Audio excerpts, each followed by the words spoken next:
출애굽기 4장 말씀입니다. 3장에서 모세를 하나님 부르셨습니다. 떨기나무에 나타나셔서 모세를 부르셨습니다. 그래서 이스라엘 백성을 애굽에서 구원하는 그 일을 감당하라고 사명을 주셨습니다.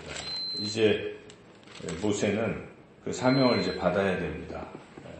그런데 오늘 이 4장은 바로 모세가 그 사명을 받는 내용을 말씀하고 있는데, 모세가 자꾸 하나님이 주신 사명을 거절합니다. 계속 이런 핑계 저런 핑계 자꾸 대면서 거절해서 급기야 하나님께서 노하시기까지 하면서 계속 사명을 감당하라고 이렇게 말씀하시는 그런 내용인데, 중요한 것은 우리 하나님은 어떤 분이신가?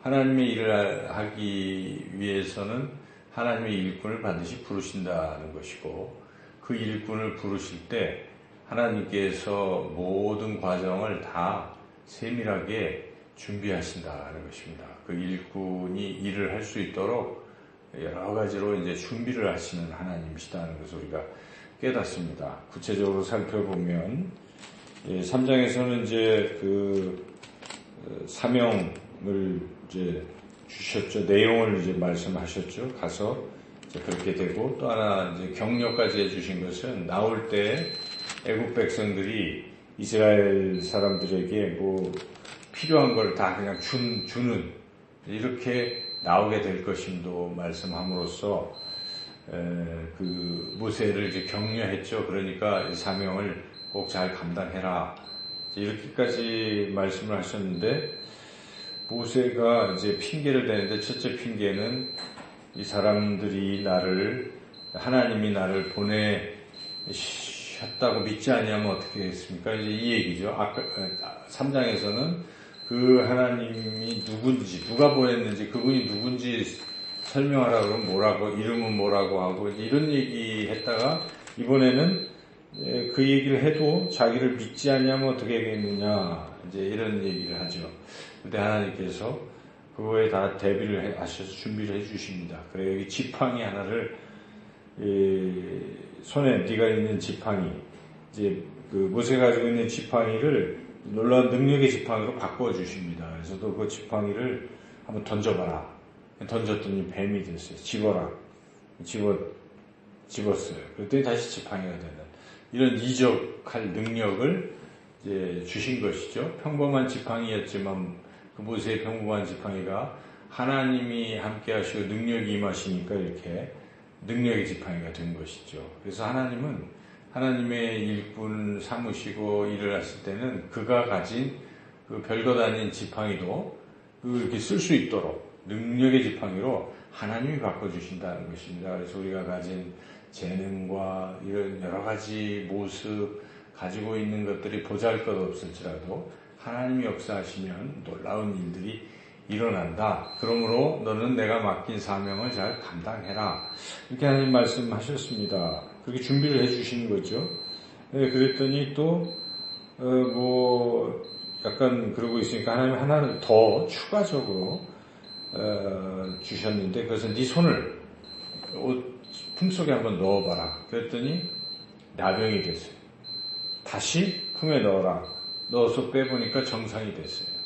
이런 능력도 내가 준다 하는 것이죠. 이 장면은 나중에 그 누님, 미리암이 자꾸 시비를 걸고, 처음에 그 모세를 구출했던 미리암이 나중에는 너무한 지도자냐, 내가 누나인데 하면서 이제 그 모세를 좀 그렇게 했죠. 그때 하나님께서 진노하셔서 그 미리암이 나병에 걸리게 했잖아요. 근데 그거를 다시 이렇게 낫게 하신, 그것과도 연관이 있어요. 어찌 보면. 그래서 모세에게 이런 능력을 줬는데 내가 너희들한테 능력을 안 줬는데 왜 자꾸 모세를 대적하느냐. 이와 같이 하나님께서 일꾼으로 세우신 경우 그를 계속 지지하시고 그에게 능력을 주시고 하신다는 것이죠. 그런데 모세가 또 그러고 있으니까 하나님이 한 가지 또 추가적으로 나일강 물을 떠서 땅바닥에 이렇게 뿌리면, 부으면 그게 피가 된다. 이런 이적까지도 이렇게 약속을 하셨습니다. 이쯤 됐으면 모세가 자기 능력으로 하는 게 아니라 하나님의 능력으로 하는 것이다라고 인정하고 하나님 사명 그러면 주님의 능력 의지해서 감당하겠습니다. 제 몸이 부서지더라도 하겠습니다 하는 것이 옳을 텐데 또 모세는 핑계를 댑니다. 뭘 찾아냅니다. 그래서 이제 내가 입이 뻣뻣합니다. 말 주변이 없어요. 이거 어떻게 가서 많은 청중 앞에서 얘기를 하겠습니까?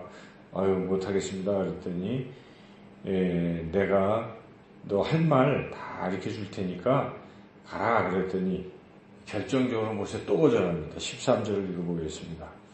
모세가 이르시되 오 주여 보낼 만한 자를 보내소서. 정말 우리가 봐도 우리가 이 한 스토리를 읽어나가면서 너무 답답하지 않습니까? 아니 이렇게까지 하나님이 나타나셔서 부르시고 이 귀한 사명을 주시고 또 이러이러한 능력을 주시고 내가 너와 함께 하겠다. 반드시 함께 하겠다. 앞서서 약속도 주시고 계속 그렇게 하시는데도 하라고 자꾸 이런 것 능력도 주시고 하셨는데 모세가 이렇게 자꾸 발뺌하고 나중에는 딴 사람 보내주세요. 이렇게 얘기를 하잖아요. 근데 이런 부분에서 하나님이 어떤 마음을 품으셨는가 14절을 읽어보겠습니다. 여호와께서 모세를 향하여 노하여 이르시되 레위 사람 네 형 아론이 있지 아냐 그가 말 잘하는 것을 내가 아노라 그가 너를 만나러 나오니 그는 너를 볼 때에 그의 마음에 기쁨이 있을 것이라. 이렇게 노하여 부분에 우리가 주목해 14절에 모세를 향하여 노하여 하나님 마음이 별로 편치 아니하신 것이죠.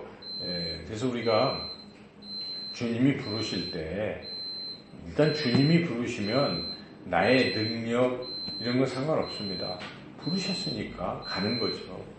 그 부르심에 순종하고 이제 가야 되는데 사람들이 자꾸 가기 싫으니까 이런저런 핑계대고 하는 건 하나님 기뻐하시지 않습니다. 하나님께서 직분자로 부르시잖아요. 그럴 때 어떤 사람은 자기는 뭐 사업이 바쁘다, 나는 능력이 없다 이런저런 핑계를 대서 안 하시는 분을 저도 봤어요. 옛날에 그 대전에 있을 때 그분이 안수 집사셨는데 장로로 직분을 받을 때 자기는 안 한다고 끝까지 그걸 거절을 하면서 제가 봐도 참 이해가 안 가거든요. 근데 그것은 겸손한 것과는 다릅니다. 지금 모세가 보낼 만한 사람 보내서 어찌 보면 인간적으로 보면 다른 사람을 높이고 하는 겸손한 것처럼 보이잖아요. 근데 하나님이 노하셨다는 부분에 우리가 주목하고 잊어서는 안 됩니다. 하나님은 일단 부르시면 나가서 하는 것이 그것이 훨씬 더 하나님의 마음을 기쁘시게 하는 것입니다. 무슨 일을 시키든지 내가 하던 못하던 하나님이 부르시면 하는 거예요. 제가 언젠가 어떤 분이 어떤 장로님이 그렇게 하셨대요. 뭐 자기 아무것도 못하는데 새신자를 하라고 할 때 순종을 했어요. 그 기업 사장인데도 하면 하고 못하지만 막 그걸 배우고 해가지고 그 시간을 내서 맨날 공부하고 해서 새신자를 가르친다는 것이죠. 그래서 그와 같은 자세, 못하지만 하나님이 시키셨으니까 한다. 이게 일꾼의 바람직한 자세다 하는 것이죠. 그리고 하나님은 한번 일꾼을 세우시면, 뽑으시면요, 반드시 모든 것을 준비하시고 능력에 능력을 더하신다. 오늘 본문에 보면 계속 그 이유도 하나님이 준비하시는 내용이 나오는 특별한 사건이 있었습니다. 하나님은 가정을 준비시킨 것이죠. 그 아내가 이제 십보라가 사실은 미디안 사람이기 때문에 이스라엘 백성이 어떻고 생각도 안 하는 거잖아요. 그리고 하나님이 누구신지 모르는 거 아니겠습니까? 근데 모세랑 결혼을 했는데 준비가 좀 덜 된 거죠. 그때 하나님께서 하나님의 능력을 보여주고 하나님 말씀에 절대적으로 순종하게 하시려고 한 가지 사건을 하시는 거예요. 그게 뭐냐면 모세를 죽이려고 한 것입니다. 십보라 앞에서. 왜 그러셨을까요? 24절 한번 읽어보죠. 갑자기 이 사건이 터지는 거예요. 모세가 길을 가다가 숙소에 있을 때 여호와께서 그를 만나사 그를 죽이려 하신지라. 지금 25절에 보니까 십보라가 한 일을 보니까 십보라가 같이 가고 있는 거잖아요. 아들들도 데리고 두 아들 게르솜하고 이렇게 가는데 하나님께서 갑자기 모세를 죽이려고 하니까 십보라가 얼마나 놀랐겠어요. 그때 십보라가 뭘 했습니까? 이 할례라는 걸 듣긴 들었던 거예요. 모세한테. 그러니까 창세기에 보면 할례를 받아야 하나님의 백성이 되는 거잖아요. 하나님의 백성. 그 할례의 언약은 하나님의 백성이 되는 표식이에요. 그래서 이스라엘 사람은 할례를 되게 중요시 여기잖아요. 근데 십보라가 아들들이 있는데도 하나님과 우리는 상관없어. 우리 아들도 하나님의 백성이 아니야. 이렇게 하고 사는 거예요. 사실 결혼은 했지만 모세가 답답했겠죠.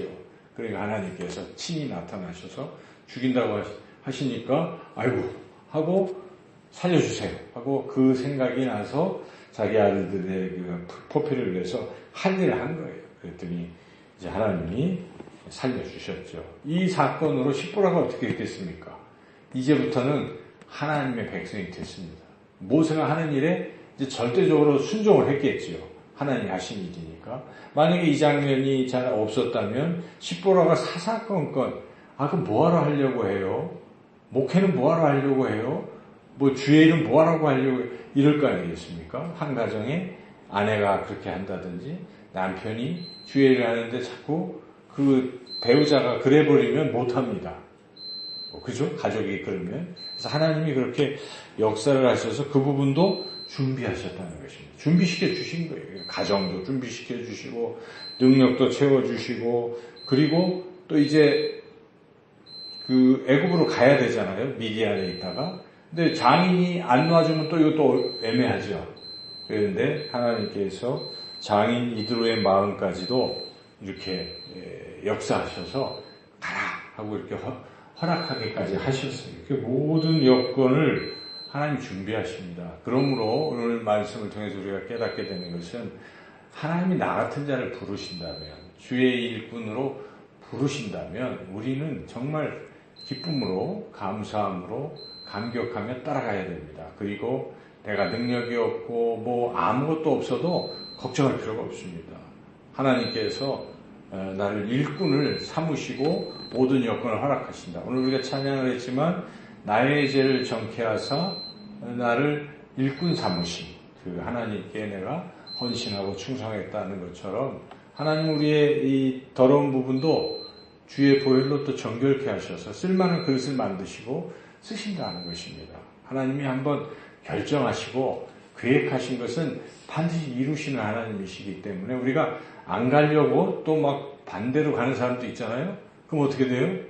고생 많이 합니다. 여기 모세가 죽을 뻔한 것처럼. 그래서 주의 종 하는 사람들의 간증을 보면 그런 부르심을 받고 안 가려고 자꾸 딴 길로 가다가 사업 막 쪽으로 가다 사업도 망하고 몸도 다 죽게 되고 이렇게 되잖아요. 그래서 다시 돌아왔다라고 간증하는 우리는 많이 듣지 않습니까? 그래서 일단 하나님이 나를 부르셨다는 것은 놀라운 일인 것이죠. 많은 사람들 중에 왜 나를 부르셨을까? 얼마나 귀한 일이겠어요. 그런데도 이렇게 모세처럼 뻣뻣하게 불순종하고 이래버리면 결국 이런 하나님의 노하심이 있고 또 걱정하지 말고 이렇게 쭉 하나님이 준비하심을 믿고 주님 주신 사명을 잘 감당하는 저와 여러분이 되시기를 주님의 이름으로 축원합니다.